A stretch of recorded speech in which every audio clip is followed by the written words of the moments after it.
Hello student, कैसे हैं आप सब। एक बार पुनः सी कोचिंग क्लासेस पर स्वागत है। उम्मीद करता हूं आप सब अच्छे होंगे, मस्त होंगे, बेहतर होंगे, आपकी पढ़ाई बेहतर चल रही होगी। क्लास 12 केमिस्ट्री एनसीईआरटी में आपका चैप्टर 4 चल रहा है, डी और एफ ब्लॉक के एलिमेंट्स, जिसमें हमने डी ब्लॉक के एलिमेंट्स के बारे में, उसका फिजिकल प्रॉपर्टी बहुत ही अच्छे तरीके से कराया है। उम्मीद करता हूँ बच्चों आप लोग उसे अच्छे तरीके से सीख गए होंगे।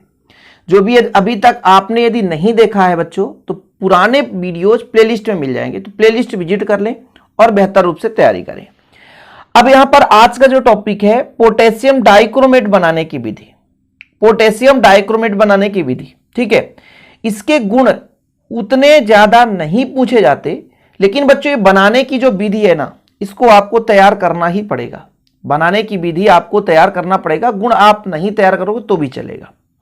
तो इसके बनाने की विधि को हम एक स्टेप बाय स्टेप समझेंगे और उस स्टेप को आपको अपने माइंड में सेट करना है ताकि ये याद रहे। जैसे पोटेशियम डाइक्रोमेट को हम आयरन के अयस्क से बनाते हैं, जैसे क्रोम आयरन हो गया या क्रोमाइट अयस्क हो गया, ये आयरन के अयस्क हैं। तो हम यहां पर क्रोमाइट के माध्यम से बनाएंगे। क्रोमाइट से सबसे पहले देखिए, हमको पोटेशियम डाइक्रोमेट बनाना है बच्चों, ठीक है। तो हमारे पास एक क्रोमाइट अयस्क है। क्या है बच्चों? क्रोमाइट। बस 3 ही स्टेप है, बहुत आसान है।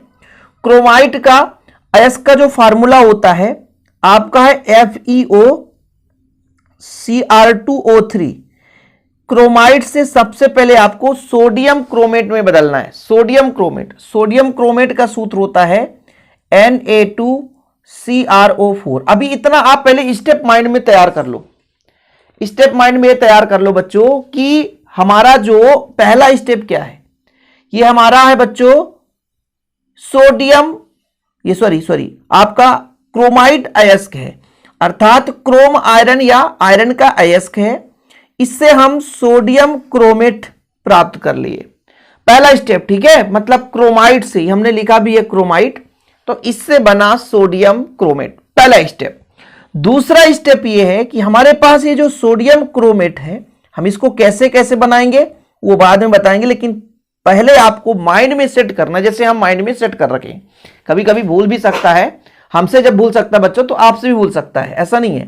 तो ये आपका सोडियम क्रोमेट है, इससे हम सोडियम डाइक्रोमेट बनाएंगे, जो बन जाएगा Na2 डाई, मतलब Cr2 और O7 में बदल जाएगा।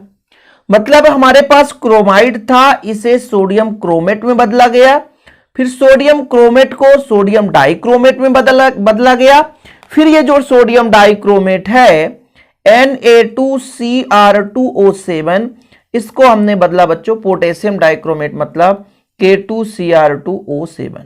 हम कैसे बदलेंगे वो अलग चीज है, लेकिन फिलहाल सबसे पहले तो आपको अपने माइंड में सेट करना है कि 3 स्टेप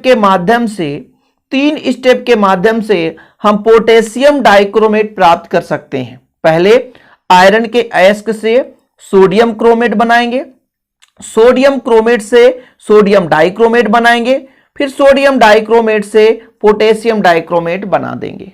ठीक है बच्चों, स्टेप बाय स्टेप यदि आपके माइंड में फीड है तो क्लियर है, आपसे तैयार हो गया। और इतना ही कहानी है, लंबा चौड़ा कुछ भी नहीं है, ठीक है बच्चों। तो पहला स्टेप फिर से तैयार करो, क्रोमाइट है, इससे सोडियम क्रोमेट, सोडियम क्रोमेट से सोडियम डाइक्रोमेट, और सोडियम डाइक्रोमेट से पोटेशियम डाइक्रोमेट बन जाता है। ये 3 स्टेप से, ठीक। चलिए अब हम पहुंचते हैं एक एक स्टेप को समझाते हुए, ठीक है। तो पहला जो हमारा स्टेप बनता है बच्चों, सबसे स्टेप में क्या लिखेंगे, सबसे फर्स्ट स्टेज में, कि पोटेशियम डाइक्रोमेट को हम कैसे बनाते हैं, या तो क्रोमाइट अयस्क या क्रोम आयरन अयस्क से बनाते हैं। और इसके निर्माण के 3 पद होते हैं बच्चों, 3 पद। तो पहला जो पद होता है, मैं यहां पे आपको समझा रहा हूं, जो पहला पद होता है, पहले पद में हम क्या बनाना चाहते हैं, सोडियम, क्या बनाना चाहते हैं बच्चों, सोडियम क्रोमेट। क्या? Sodium chromate. इसको हम किससे बनाएंगे, आयरन के अयस्क से, यानी क्रोमाइट से। क्रोमाइट का फार्मूला क्या होता है, तो क्रोमाइट का फार्मूला होता है FeO इंटू Cr2O3। अच्छा, अब इसको कैसे बनाते हैं तो आपको थोड़ा समझना है भाई। बिना कुछ एनर्जी दिए या आपस में क्रिया कराए तो बन नहीं सकता है। अकेला कोई भी यौगिक एक नया उत्पाद नहीं बना सकता जब तक कि किसी से वो क्रिया ना करे। तो जब इसको हम एक भट्ठी में गर्म करते हैं, थोड़ा सा चूना मिला देते हैं ताकि इसके अंदर छिद्र युक्त तो ऑक्सीजन वगैरह जा सके। इसमें चूना मिलाने से एक काम हो जाता है, कली का चूना जिसे बोलते हैं, CaO कैल्शियम ऑक्साइड जिसे बोलते हैं, यदि चूना मिलाते हैं बच्चों तो इसके अंदर छिद्र बना रहता है ताकि ऑक्सीजन आसानी से पास होता जाए। ठीक है, यानी कली का चूना जो होता है एक प्रकार से यहां पर उत्पाद का काम उत्प्रेरक का काम करता है, इसके अंदर छिद्र बना रहता है। जब इसको हम एक परावर्तनी भट्ठी में वायु के उपस्थिति में गर्म करते हैं, ठीक है, तो पहले स्टेप में एक आपका आयरन है, एक आपका क्रोमियम है और बाकी ऑक्सीजन है। तो आयरन का ऑक्साइड मिलता है Fe2O3 और बच्चों क्रोमियम का ऑक्साइड मिलेगा Cr2O3। आयरन का अयस्क मिला पहले स्टेप में, सोडियम क्रोमेट बना रहे ना, तो हमारा ये टूटता है ऑक्सीजन के उपस्थिति में। कली का चूना है, ध्यान रखिएगा, यहां पे उत्प्रेरक का काम कर रहा होता है। तो परावर्तनी भट्ठी में हम सोडियम क्रोमेट को ऑक्सीजन के साथ गर्म करते हैं। जब गर्म करते हैं तो टूट करके ये आयरन का अयस्क और ये जो क्रोमियम का अयस्क, मतलब यहाँ पे आयरन का अयस्क है, ये आयरन के ऑक्साइड और क्रोमियम के ऑक्साइड में टूट जाता है। पहला स्टेप होता है, ठीक है। साथ में जब इसमें गर्म करते हैं बच्चों तो इसमें मिलाते हैं सोडियम कार्बोनेट, यानी जो हमारा सोडियम क्रोमेट बनने वाला है वो किसके माध्यम से बनेगा? एक तो आपका क्रोम का अयस्क है अर्थात क्रोमाइट है, क्रोम आयरन का अयस्क जिसे बोलेंगे या आयरन का अयस्क बोलेंगे, ठीक है। तो ये हमारे पास बच्चों एक प्रकार से क्या है, आयरन का अयस्क है जिसको हमने भट्ठी में गर्म किया तो हमारा ये बना। लेकिन भट्ठी में गर्म करते समय इसमें हम क्या मिलाते हैं? सोडियम कार्बोनेट, क्योंकि बच्चों सोडियम क्रोमेट बनाना है तो सोडियम तो होना ही चाहिए। तो यहां पर फिलहाल सोडियम कार्बोनेट लेना पड़ेगा। अब यहां पर बैलेंसी करा लो, नहीं तो कहोगे सर बैलेंसी सही नहीं है। देखो जरा, यहां पे ऑक्सीजन आपका कितना है? 1 और 1 2 कितना हो गया? 3, ठीक है बच्चों। और यहां पर आपका कितना है? 3 3 3 6 और 3 3 6, सही है। क्रोमियम यहां पे 2 है, क्रोमियम यहां पे 2, ये भी सही है। आयरन यहां पे 2 है बच्चों, तो 2 का मल्टीप्लाई यहां करेंगे तो अब क्रोमियम 4 हो गया, तो 2 का मल्टीप्लाई यहां कर दें तो दिक्कत हो जाएगा ना। क्रोमियम 2 दूना 4 है और यहां पर यदि हम 2 का मल्टीप्लाई कर दें तो क्या ऑक्सीजन कितना हो जाएगा? 3 दूना 6, 6 3 9, तो फिर दिक्कत हो रही है।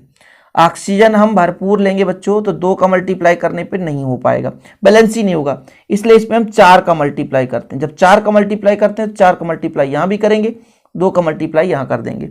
अब ऑक्सीजन कितना हो गया?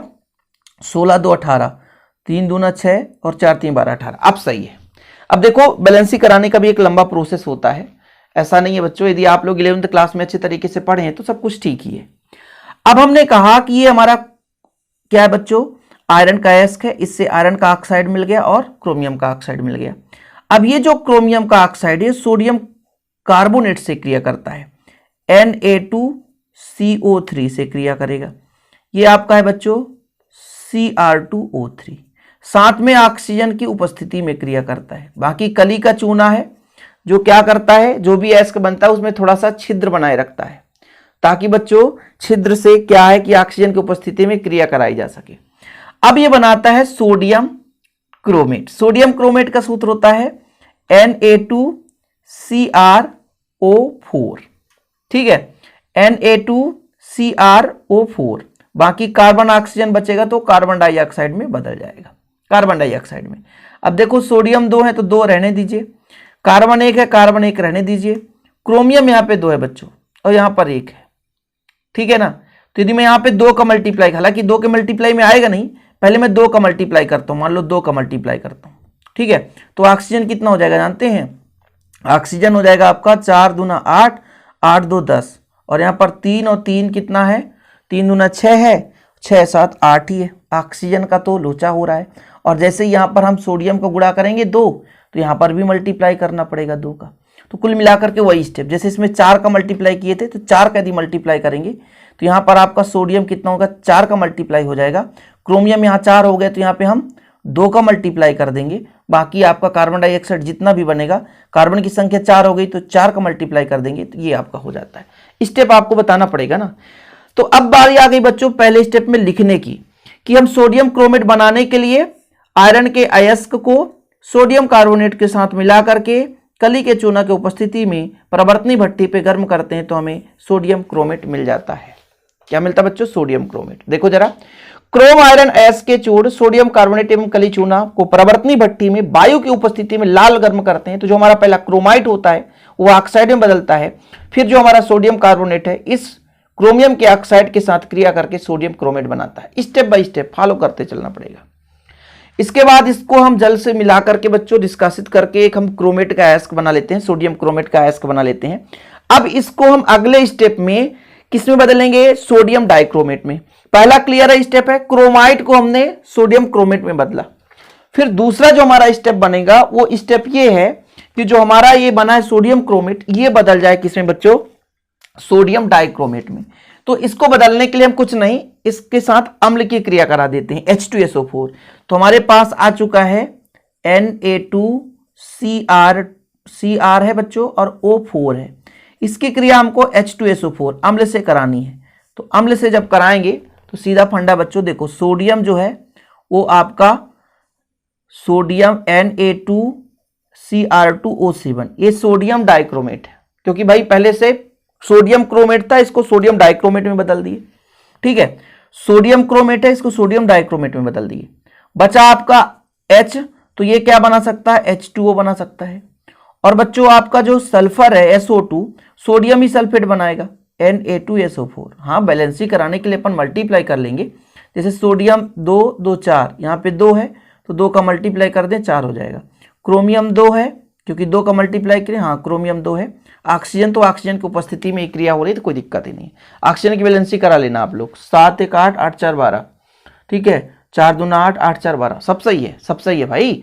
तो दूसरे स्टेप में हम सोडियम डाइक्रोमेट प्राप्त करते हैं। तो सोडियम क्रोमेट को सल्फ्यूरिक अम्ल के साथ क्रिया कराते हैं बच्चों, इसके साथ सल्फ्यूरिक अम्ल के साथ, तो हमें मिल जाता है सोडियम डाइक्रोमेट। अब इस सोडियम डाइक्रोमेट को पोटेशियम डाइक्रोमेट में बदलना है।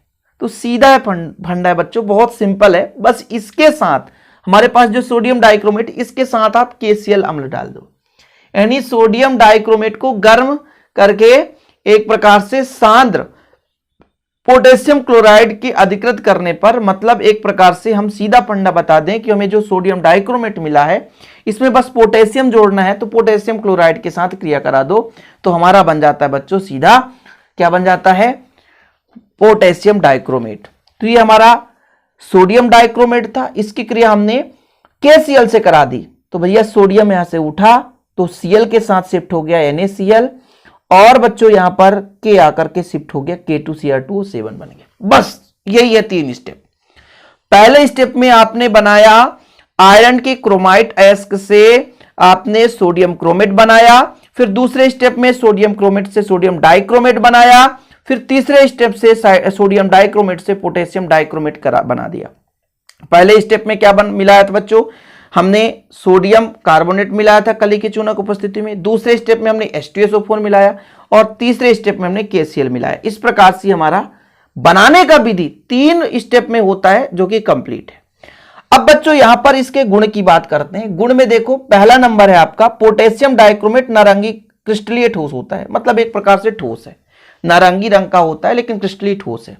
इसका जो गलनांक होता है 670 केल्विन होता है। यदि इसको डिग्री सेल्सियस में प्राप्त करना है तो 273 आप घटा दो, सीधा फंडा 273 घटाओगे तो लगभग 390-95 के आसपास आएगा बच्चों। ठीक है, ठीक है, तो मान लो 70 है, ये 3 और घटेगा तो 95 के आसपास आएगा ना।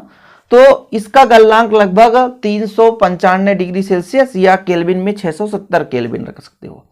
यह ठंडे जल में कम विलेय होता है किंतु गर्म जल में अत्यधिक विलेय होता है। मतलब जो पोटेशियम डाइक्रोमेट है ये गर्म जल में ज्यादा विलेय होता है। गर्म जल वैसे भी सबसे ज्यादा सक्रिय होता है बच्चों, क्योंकि किसी वस्तु को यदि हम गर्म करते हैं तो ज्यादा क्रियाशील बन जाता है।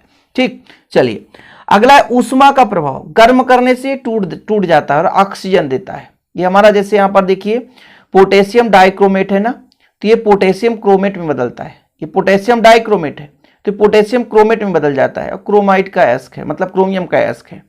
पोटेशियम डाइक्रोमेट है तो पोटेशियम क्रोमेट में बदलता है, ठीक है, और ऑक्सीजन देता है। यदि कास्टिक क्षार से क्रिया कराओगे तो भी ये क्रिया करके हमारा पोटेशियम क्रोमेट ही प्राप्त होता है। ठीक है, तो इस तरीके से यदि आप लोग गुण तैयार नहीं करोगे तो भी चलेगा, लेकिन बनाने की विधियों का जो स्टेप है बच्चों उसे तैयार कर लेना, नोट्स बना लेना।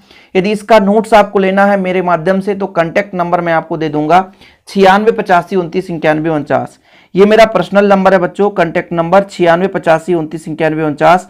इस नंबर पर आप कांटेक्ट करके नोट्स ले सकते हैं। और एक चीज याद रखिएगा बच्चों, हम आप लोगों के लिए बेहतर से बेहतर कंटेंट ऐप में भी प्रोवाइड कर रहे हैं। मतलब आपको डिस्क्रिप्शन पे लिंक मिल जाएगा ऐप का, तो ऐप में भी आप ज्वाइन कर सकते हैं। ओके, जय हिंद, वंदे मातरम।